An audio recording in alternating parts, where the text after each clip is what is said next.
Bonjour à tous et bienvenue dans la partie installation de la Wisher.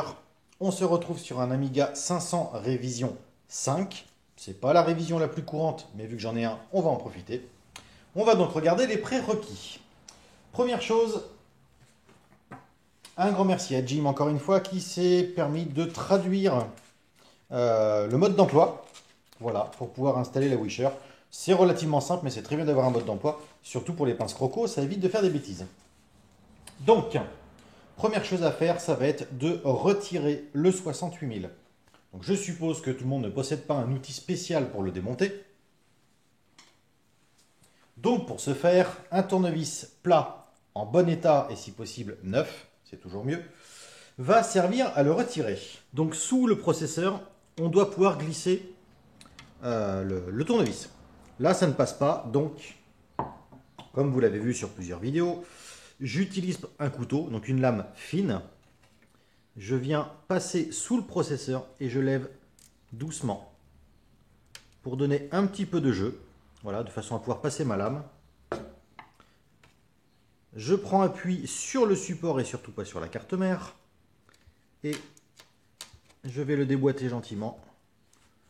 Voilà, tac, j'avance, j'avance, j'avance. Une fois qu'il est comme ça, je le rabaisse un petit peu vers l'avant. Bon là, il va sortir facilement. Mais s'il avait du mal à sortir, je serais passé par l'arrière et j'aurais fait levier. Donc là, ça vient très simplement. Tac, j'enlève mon processeur. Ensuite, je viens prendre la Wisher et je viens la positionner à la place du processeur. Donc là, normalement, ça y va tout seul.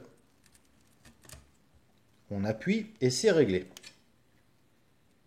Tac. La Wisher est en place. On voit qu'elle ne touche pas aux autres composants, éventuellement à ce petit condensateur qui est là.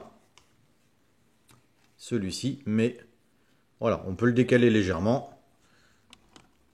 Sur la révision 5, ça ne pose pas de souci. On verra que sur d'autres révisions, c'est un peu plus compliqué. Ensuite, concernant les picots. Alors, il n'y a que deux picots à utiliser ici, c'est-à-dire celui qui est tout en haut et le deuxième, qui sont marqués INT2 et OVR. Donc moi, ce que je vais faire, c'est que je vais utiliser le noir pour l'INT2, le blanc pour OVR, comme ceci.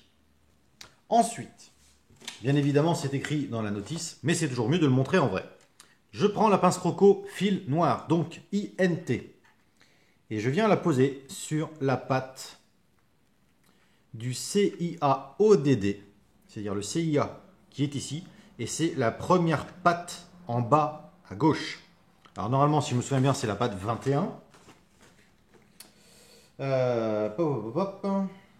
C'est ça, donc la 21e broche.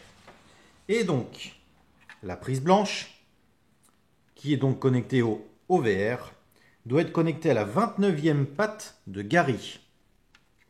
Donc la 29e patte, c'est la 5e patte en partant du bas à gauche. Donc 1, 2, 3, 4, 5.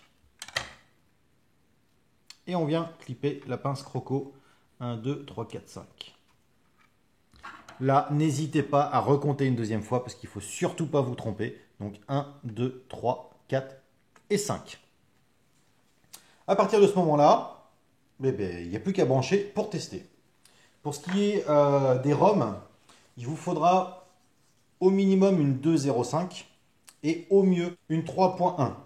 Donc pour ça, soit vous avez des ROM Amiga Forever en 3.1, soit vous avez des ROM 3.1 qui passent par un autre circuit. Après, vous pouvez utiliser les 3.1.4, bien évidemment. Pour ce test, je vais utiliser une ROM 3.1, qui n'est pas donc la dernière, puisque les dernières sont les 3.1.4, mais la 3.1 suffira largement pour ce test, puisque la révision 5 est équipée d'origine d'un Kickstart 1.2 ou 1.3. Malheureusement, pour la révision 5, l'expérience s'arrête ici, avant même d'avoir commencé, puisque la révision 5 ne supporte pas de ROM au-delà de la 1.2 et de la 1.3.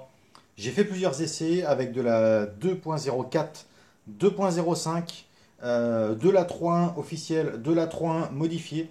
Rien à faire, ça ne démarre pas. Il ne démarre qu'avec de la 1.3 ou de la 1.2, ce qui fait qu'elle est complètement incompatible avec la Wisher. Donc voilà, si vous avez une révision 5, contactez le constructeur avant de l'acheter, ou au moins essayer de trouver quelqu'un qui a fait des tests, parce que dans mon cas, sur cette carte-là, donc en révision 5, ça ne fonctionne pas, puisque je ne peux pas upgrader la ROM. Bon, fin de cette vidéo, on passe à la révision 6. 5 hours later. Alors, petit bonus. Après discussion un petit peu sur le Discord et avec d'autres personnes qui connaissent un peu mieux ce genre de révision, en fait, la révision 5, c'est un problème bien connu. Il faut faire un petit hack pour pouvoir passer des ROM supérieures ou des EPROM. Donc on peut voir voilà, qu'il y a une série de résistances à poser plus une dérivation de câbles. Certains l'ont fait de manière très très propre. C'est commercialisé par Amiga Store et en fait pour ceux qui veulent se le fabriquer, il est disponible ici. Bien évidemment, les 3 liens sont dans la description. Au moment où je vous parle actuellement, j'ai déjà fait les tests sur les autres révisions, il n'y a pas de problème d'incompatibilité, donc tout fonctionne parfaitement. Donc avec cette révision 5, à partir du moment où vous avez fait le hack que vous voyez à l'écran ou que vous avez acheté le convertisseur, il n'y a pas de souci, je pense à 99% que la Wisher fonctionnera sur cette machine. Voilà, fin de la parenthèse, à bientôt.